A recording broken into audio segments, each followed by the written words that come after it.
welcome to another episode on Strilingo. Who is this modern Indian woman? If you ask society at large, they tell you that a modern Indian woman is somebody who's probably breaking away from traditions and culture. But if you were to ask me personally, a modern Indian woman is somebody who's breaking patriarchal biases against her, creating new opportunities, creating new benchmarks for herself. She could be a mother, she could be a caregiver, she could be a working woman, all rolled into one. We don't need to define her as this or that, but that's just my opinion. Today, I have Swati Mittal with me. Swati is an author, and the broad idea or framework under which she tells most of her stories is Tales of Indian Millennial Women. So, Swati, welcome to Strilingo. Thank you for giving me your time. I'm very, very grateful to you. Thank you so much, Smita, for the wonderful introduction, as well as for inviting me here and giving me this opportunity. Thank you so much. Swati, if I were to ask you, I have gone through some of your short stories and I have based my questions today on your short stories. In one of your short stories, Swati, you mentioned about a working daughter-in-law. So I'm just going to give you a little gist. Please correct me if I say anything wrong because it's your story. And if I say anything either or other, please correct me. So the story was about a working daughter-in-law who has her birthday, and in her head, she's planning, I'm going to just take a day off for myself. I don't want to, do anything. I just want to rest because working woman means, she has a lot of pressure. So, yes, they are the entire family. She lives with the father-in-law, the mother-in-law, husband, all of them. And everybody knows it's her birthday. So they decide that, yes, it's your birthday. Let's celebrate. We will call people. You and your mother-in-law will cook. So that was like such a bummer for her. She was like, I don't want to have any party. I just want to rest today. But they were trying to be nice to her. The in-laws were trying to be nice to the girl, but in that bargain, they forgot to ask her that what would you like to do. I just want to understand, Swati, because I am a working woman. I know, but I am not married. But I have a lot of colleagues, who are married. They work at home preparing tiffin, getting the kids ready, then get ready, then come to work. Bombay travel, many of them actually travel by local train. Then that's an entire job in its own right, and then come to office, then finish their 9 hours, then go back home, and then they have to cook dinner. So that's an entire process. I just want to understand what was I understand it, but did you think what I'm thinking, or what was that thought behind this story? Because this is every second married working woman's dilemma. You could call it, who's living in a joint family. Yeah, you picked a very interesting story, Smita. This one is very close to my heart. I have actually seen so many people go through this, and this one is the only one that has got the highest engagement on Instagram, where there are women who are writing their hearts down, and they're like, and some of them even mentioned at least they remembered her birthday. So that was like, I was like, oh, really? But coming back to the question, I deep inside in the way I feel, I write what I feel. I feel that when mostly we address something that is related to a woman or the genders, we tend to, and I'm not saying everybody, of course, I'm not making a general statement, but there is this, there's a little trap of getting into a little blame game, and sometimes it is right. Sometimes there is some issue. There is something that needs to be addressed. But sometimes what happens that everybody is the product of their conditioning, and deep inside, they are not bad people. They basically are doing the best that they want to do. But the problem are these little hidden things that are not discussed about, that they are not present to one. Sometimes it is also put under the blanket of culture, which I sometimes question: is it really culture? Is it convenience?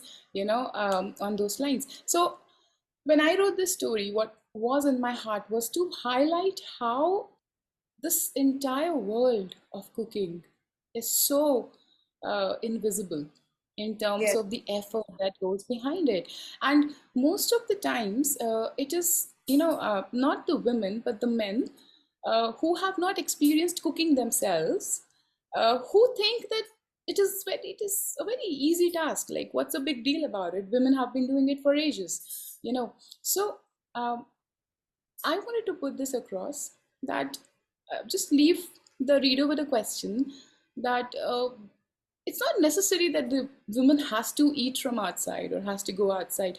All she wanted was a Sunday for herself, and she wanted to spend them in pajamas, probably watch some web series, chill. But instead, she is put into this role of a host, and now she's to take care of 14, 15 guests. And till night, she's not able to take time out for herself to sit and have fun with them. So, this entire cultural, social, cultural setting where when guests come, the only person who will walk inside and expected to go inside the kitchen is the woman, and sometimes the youngest woman of the family, is something I really want to question on, because it suddenly becomes like this one person is the waiter, is the cook, and everybody is asking her to join, because everybody wants, कहते हैं, they say, oh, come, you also come, oh, you are just busy in the kitchen, join us. But then if she joins, who is going to cook? Nobody will get up on from the table and go and help her. So that kind of convenience is something I wanted to question, that it's not necessary that they order from outside, but what if the family could team up and together they could distribute some tasks and do the entire thing? Probably she would also be sitting on a chair in the dining table and having fun conversations on her birthday, her own birthday, one day in the year. But otherwise, what is really happening is everybody else is having fun there on the other side of the room, and she's the one who's cooking puris, who's cooking tea, everything, taking care of the guests. So that kind of autonomy on your own time, and the privilege to have that. So that kind of an autonomy on one's own time should be one's basic right, at least on some special days. But unfortunately, if she demands that, she will be put into the category of somebody who is, probably not, does Too not respect the outspoken, elder. not respectful, Yeah, too outspoken. exactly. It's so unfortunate that a lot of people uh, use modern as a slur, when it comes to women. Probably if you want to use it as a more derogatory term, then say ultra modern. And, saying that, oh, they've got a modern bahu is in itself like used like a slur, which is very sad. I know Whereas what you mean. everywhere else, yeah, everywhere else, people are very proud to be modern. They would show, if the guests are coming, they would tell that, oh, we've got the latest fridge, the latest AC. They want to be modern. They don't want to be like, but when it comes to a babu, they don't want her to be It was a beautiful story. It is a beautiful story. And I remember now that you and I first connected on LinkedIn over this story. I also wrote like a paragraph on LinkedIn and invited you, please come and be a part of my podcast, which you so graciously did. Now, taking it from there, Swati, I'm going to bring in another story. You said modern woman who's creating these opportunities, like this working woman who just wanted people at home to ask her what she wants to do on her birthday. Let's say her mother or her grandmother's generation. There was a story you wrote about a woman who was never allowed to travel alone. So she meets somebody in the bus, I think, and then, she narrates how her parents never allowed her to travel alone. Her husband never allows her to travel alone. And now her daughter doesn't allow her to travel alone. So this woman has always been, and traveling is like her passion, but she could never fully enjoy it because she was always at the mercy of somebody else who would take care of her. I think, the fact, like you're saying, modern sometimes is used as a slur. I feel that, in our grandmother's times, many of our mother's times also, they could not wear dresses of their choice. As soon as women hit puberty, at least in the Bengali culture, they were asked to wear saris. That I know because I watch a lot of Bengali classics, or travel, or my Masi, Swati, you wouldn't believe, she was very good in studies and wanted to take up medicine. My grandfather's elder brother, who was the head of the family, uh, said that boys and girls cannot go to school together. So, young boys and girls, which is why she left the idea of medicine and she did her master's in Bengali literature. So you can imagine. So I'm just wanting to understand more about this story about this woman who couldn't travel alone. It says a lot. You know, today you and I talking, we have progressed so much from where our respective grandmothers were. Really, they could travel was a big thing. I mean, you addressed like the biggest thing for them at those times. A woman cannot really go out alone. Leave alone safety issues. Today's women are more aware. There is so much of technological help. And yes, I feel that women need to be protected. You should not go into unknown places without having a set plan in your head, some point of contact. All of those things we are doing now. But that woman, she was always under somebody. Throw some light on this story as well. Absolutely. Thank you for bringing this story up as well, Smita. I would like to really share a little secret here. This was a real incident that happened with me. The woman who's sharing this with the other woman, that other woman is me. Oh, So I really? was yes, I and my husband we had gone on a trip, and there was this lady who was very excited, very talkative, and she was, I think, in her mid 60s somewhere. So she was very excited, and she wanted to talk to everybody. And I am a little reserved person. I generally prefer to keep to myself. Hmm. And at once stop the bus stopped and everybody got down and I preferred to stay back. And she came back early and I was the only person in the bus. So she was so excited, she started talking to me.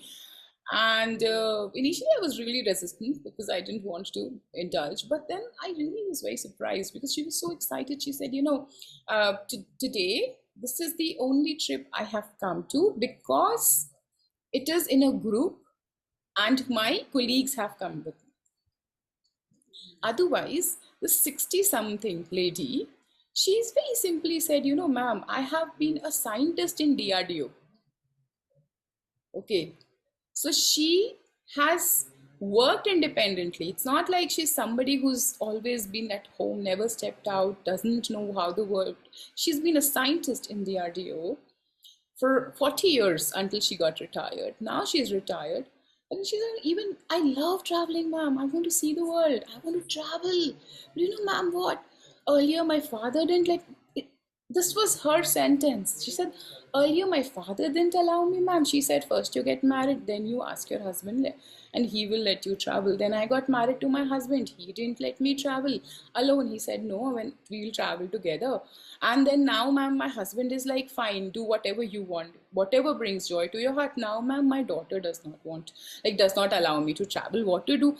And I'm like really shocked because the highlight for me in the story was the fact that generally, whenever we talk about, you know, uh, issues, and especially about women, there is some kind of a biasness about the other gender. We generally feel that, it is because the father or the son or the husband.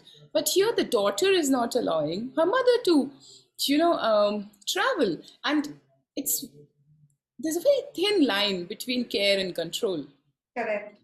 Many times we think that we are really caring for the people who we love, but actually we are not. We are controlling. We're just controlling, and we are stopping them to live their own dreams, their life in a way they want that would bring the maximum joy and happiness to them. And for years, like for their entire lifetimes, they just compromise on living a life that would bring peace to their other people around. What kind of a life are they living? What kind of love is this? What kind of care is this? So I wanted to bring this. I was very shocked when she said that my daughter does not allow, because I and my mom have a different relationship altogether. I'm the one who nudges her to go and travel solo, but she is this people's person. She loves company, and she's like, I can't imagine traveling solo. Who will I talk to? So she needs people. So that's the reason she goes out with people. But to hear that, the daughter didn't allow, and there's an interesting thing here which I have not mentioned in the story, but she goes on to say that she asked me, "Oh, how many kids do you have?" And I said, "No, we don't have kids." And it was a conscious decision. We are child free by choice, me and my husband. And she had this her eyes were so bright. She was like, wow, it's the first time I have met somebody like this. My daughter wants the same. And I was always worried that probably she's the only person, but looking at you both, I feel relieved that okay, so maybe I can support her in her decision to live the life she wants. She at 65 is saying that she can support her daughter's decision to live a child-free life, which is again such a rebel. But the daughter here cannot let her travel alone. Swati, listening to this story, today feminism, the concept of being a feminist or feminism has become a little distorted, I feel.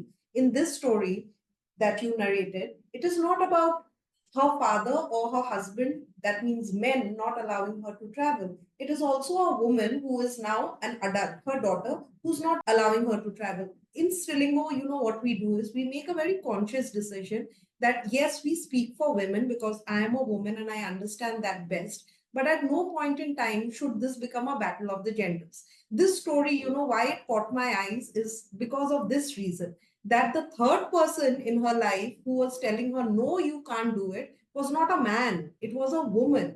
So, feminism, the concept of feminism came to being because there were so many opportunities women were not able to fend for themselves, get for themselves because society was such. The right to study, the right to education, the right to co-ed education, the right to The right work, the to have right a to bank travel. account, right to Yes, the vote, right to the have a right to bank fly. account, all of those, the right to, spend on herself and not be apologetic about it, all sorts of things. So I don't think feminism, or at least at Srilingo, this is what I try and push, that feminism is not a battle of genders. It is about correcting the society that was against women in general. And today, if there are things against men also, women can speak up and say, no, a man should not be treated like that. That is unfair. Just taking on from where you said care and control, there's a third story there. It's the bike story, where, the girl, when she was younger, she had a boyfriend who did not allow her to ride the bike. She wanted to learn to ride the bike. And he said, no, decent girls don't ride bikes. I wrote it down because it caught my eyes like this. Decent girls don't ride bikes. They broke up and then she met her husband and then they married. One day, husband said that if you want to learn, please go ahead and learn. First one was control, second one was care. So men only, na two men. It's not like only women are good and all men are bad. It's not that. Care and control. Throw some light on this story. See, I'm just trying to connect all the stories because I know the underlying theme is the same. It's the stories of, modern millennial Indian women. But then there are no heroes and anti-heroes here of one particular gender. Sometimes the anti-hero could be a woman, sometimes the hero could be a man. So just throw some light on this story, Swati. Absolutely, Smita, you're absolutely right.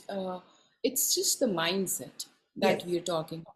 It's only the mindset. There is no person that we are pointing at.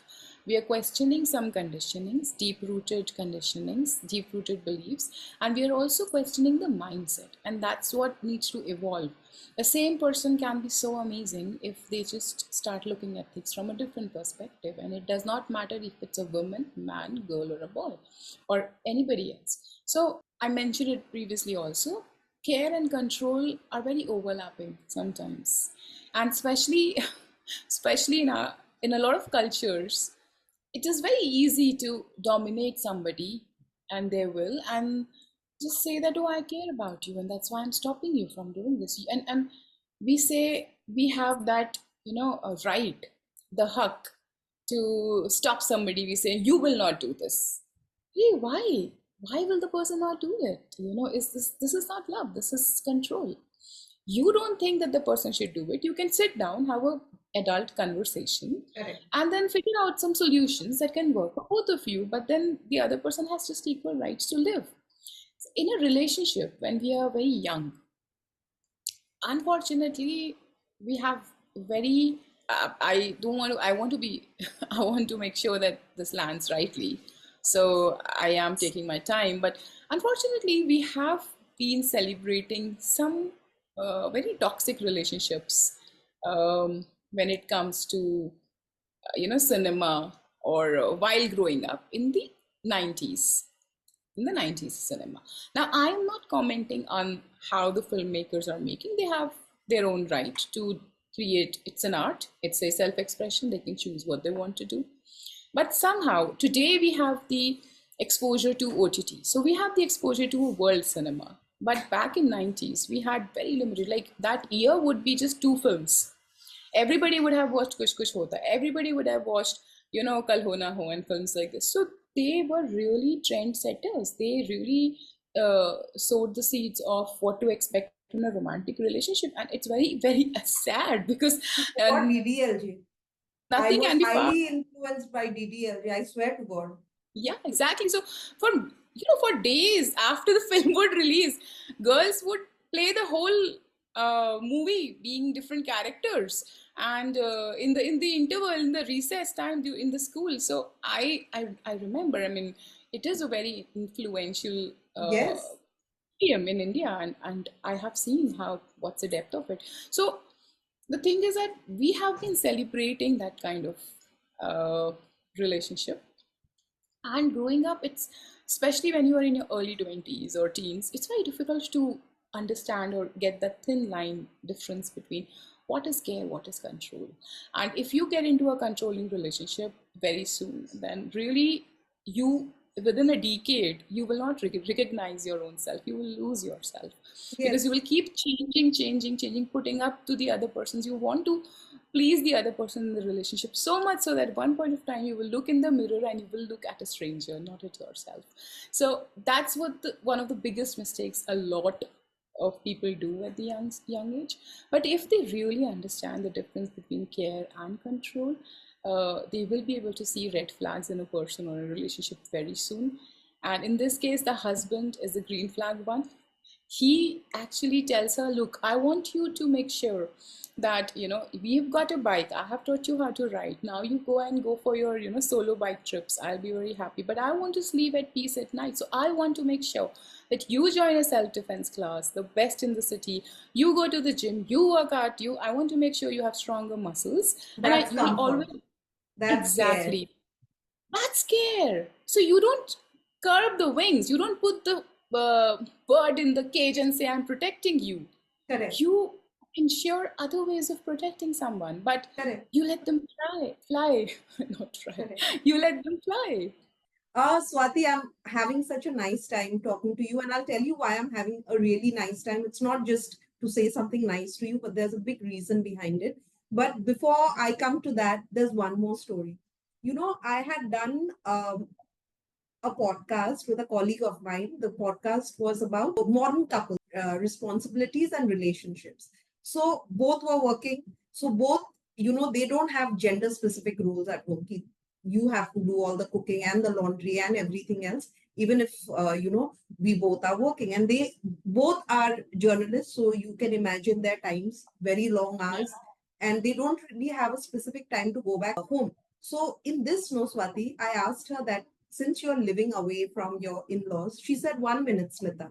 I am not living away from my in-laws. My in-laws don't want both of us to live with them because of our odd hours. My mother-in-law has told me specifically, please get another house for yourself because I cannot get up at 12 o'clock at night and heat the food for you once you get home. I am 60. My husband is now retired, and so am I. And we have been working all our lives. Now we want to enjoy and we will travel. So Yeah. please find another house for yourself. Now, see, she said, when I thought of moving out, many people said, oh, you're separating their only son from them. She said, but I didn't do that. My mother in law told me to go and get another house because she and her husband want to travel. My father in law want to travel now. So, from that, there's another story you wrote where the husband invites relatives over, and that day the house help has not come.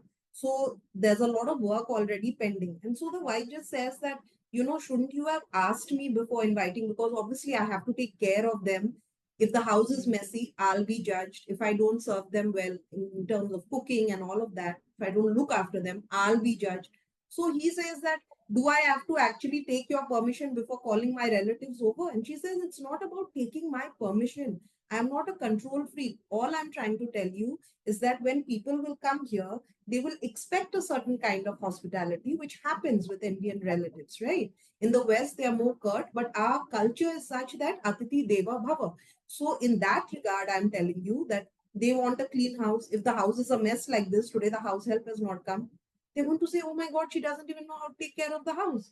Which happens. This is a very, very, very, very common story. Please tell me more about the story.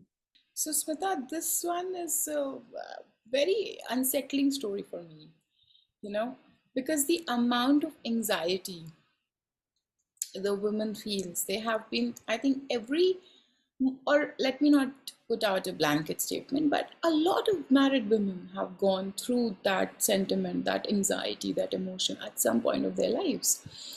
Because nobody wants to be disliked. Nobody wants to be, the bad one. But the problem is that even if the 90% of the mess in the house has been made by the husband, for example, leaving the socks on the table, leaving the towel on the bed, leaving the cushion here, shoes out, wherever, whatever. If they visit that kind of house, when they will leave, the only person who will be getting sympathy would be the husband. And I don't know Yes, how does the poor guy manages with her. yes, yes, Look at the way, I don't know how does he live. Does not matter that they would come into the same house when he was a bachelor and still find it in the same situation. They would never correct. think of judging the guy. They would just accept it. But if the women is included in the equation, it is expected that the house has to be in a particular manner. Now, the thing is that the very important thing that I want to highlight here is many times when we are talking about something like this, it's easy to blame the husband and say, why does he not see things? I do understand it is important that both of them participate in co-creating a livable space. I understand that. But also we have to understand that if somebody has been brought up for 20-25 years in a particular manner, the person cannot change in 2 days. Correct. It will take some time. The problem here is this, that the entire world of the girl in which she has been brought up, right from the moment when her mom kept telling her, don't leave the wet towel on the floor, don't leave the towel on the bed. She would be, told that every single time. She would be told, Abhi, the house has been cleaned, you cannot walk with your dirty shoes on it. She would be trained that, like, she would hear at least 10 instructions every single day, right from the age of 8, 9, 10, or maybe younger. And she lived with that for 20, 25 years or 15 years, and now it's into her system.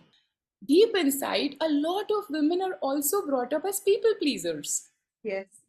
Want to be liked with the family. They want to validate that they were a good choice, especially in the beginning years of a marriage. Let's accept some facts. And inside of that, they just don't know where to draw a boundary. It's very difficult to have the courage to be disliked. Why I had such a wonderful time talking to you is because whenever I discuss these things, inadvertently, it turns out to become a gender debate. But today, we didn't have a gender debate. We didn't say all men are bad and all women need to be protected and to be rescued. Men and women both are humans. No human being is perfect. We discuss different kinds of relationship. In the case of the woman who was never allowed to travel alone, at last her daughter comes in and says you can't travel alone. In the case of the girl who was told that decent girls don't ride bikes. One was her boyfriend and the other one was her husband. So they are two men. It's not like a woman came and comforted her and protected her and saved her and made her live her dreams.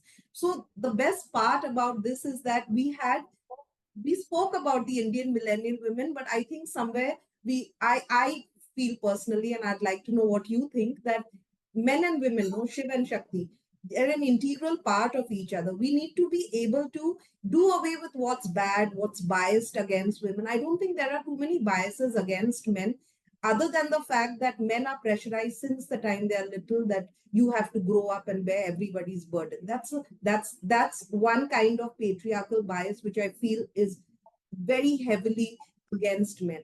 Other than that, I can feel many other things which are against women. So this was the conversation I've been wanting to have for a long time, that it's not a gender battle. Both genders need to come together, and these are very human problems, and these are very individual problems. If we just look at each other as human beings instead of a male and a female entity, I think we can become such a we are already a rich and cultural society. I think we can just double that up. What do you say? Absolutely. Absolutely, 100%, Smita. Although I do have one little short incident to share to just put across one point that I feel I completely agree with you 100%, except for one little point. I feel that, there are a lot of biases against men also. A lot of biases Tell me. against I men. would I would Maybe really like to hear this. Please, please. because and you are very true, Shiv and Shakti. It has to be together. They both have to rescue each other. They Yes. both have to team up together and build a better, beautiful place where men are free to cry, to express, to dance. It has to be a very fluid kind of a relationship where you are not judged by what you're choosing to do. I'll just share a very personal thing here quickly. So we just moved from Delhi to Dehradun, and I love being here. We love our home here. And so on one floor we live, and on the above floor my in-laws live. My father-in-law and mother-in-law, amazing people. Uh, but all the time, it's something new for us because back in Gurgaon we were like it was just me and my husband. Now even if they're two separate floors, but we're together.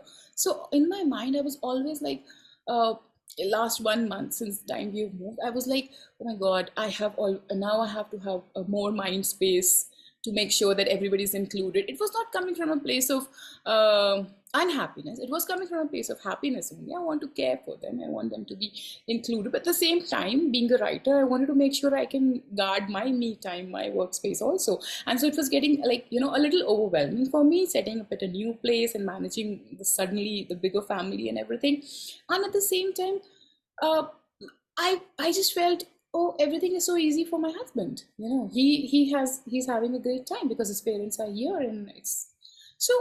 Just a couple of days ago, we had an argument, and I was in this idea that I am overwhelmed with a lot of things.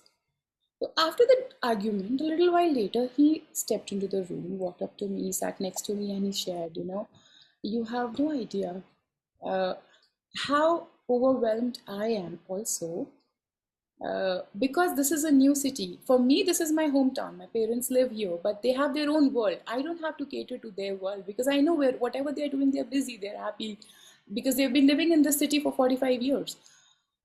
But my parents, the in-laws, they only have me and my husband in the city, and to for him to make sure that he is fulfilling all their emotional needs, their spending time with them, everything else, uh, from being a person who's extremely introvert to being this, I just suddenly got present to how much of his me time is also being taken away from him. I'm not saying spending time with parents is bad, it's beautiful, but also to be present to what he's giving up. And suddenly I got present to this fact. Oh my God, we talk about the women, the daughter-in-law going through this, but probably the man also goes through a lot Yes, emotionally, mentally, absolutely. and and that's when I decided to be a little more kinder. And that's what my note is also throughout all my stories. I don't believe in blaming people. I believe in questioning the mindset. Absolutely. This entire thing about tales of Indian millennial women that we discuss through different stories that you have written is about discussing mindset. It is about having a poor mindset or a healthy mindset. Have looking at something that could be changed for the better, or sticking to old rituals or traditions just because they've existed forever. And this word tradition, sometimes it is as simple as a guy asking for me time, which never happened in the past, maybe. But a guy can have his me time. A man requires his personal space as well. Women keep saying, oh, this is my me time. Again, this word also, me time, is associated with women. Why do we never think that men also require me time, and they are not just born to fulfill everybody's responsibilities, which we so casually burden on their shoulders? Thank you so much, Swati. This has been such a wonderful conversation. I'm just so happy that I could actually, for the first time, exhibit the true core of Srilingo through this podcast. Wow, thank Because you. everything that everything that we discussed, all your stories, they bring out the fact that discuss mindset. The modern Indian woman is somebody who's trying to let go of poor poor rules and regulations that were put up just to keep her at home and not let her gain opportunities for herself. That's just about the mindset. It's not about people, it's about mindset. Once we change that, I think a lot of people who use the word modern as a slur will start looking at it with a lot of respect. So thank you so much for your time. I'm just so grateful we could do this. So many personal stories, anecdotes you shared. It's just made this so beautiful. Thank you. Thank you so much. Thank you, Smita. It was absolutely brilliant and very wonderful experience for me to be here with you as well. You are so articulate and so kind. You're so thoughtful in the way like speak and share about things. Your perspective is so open. It's so fresh to see. It was lovely talking to you. Thank you. Thank you so much, Swati. Thank you so much.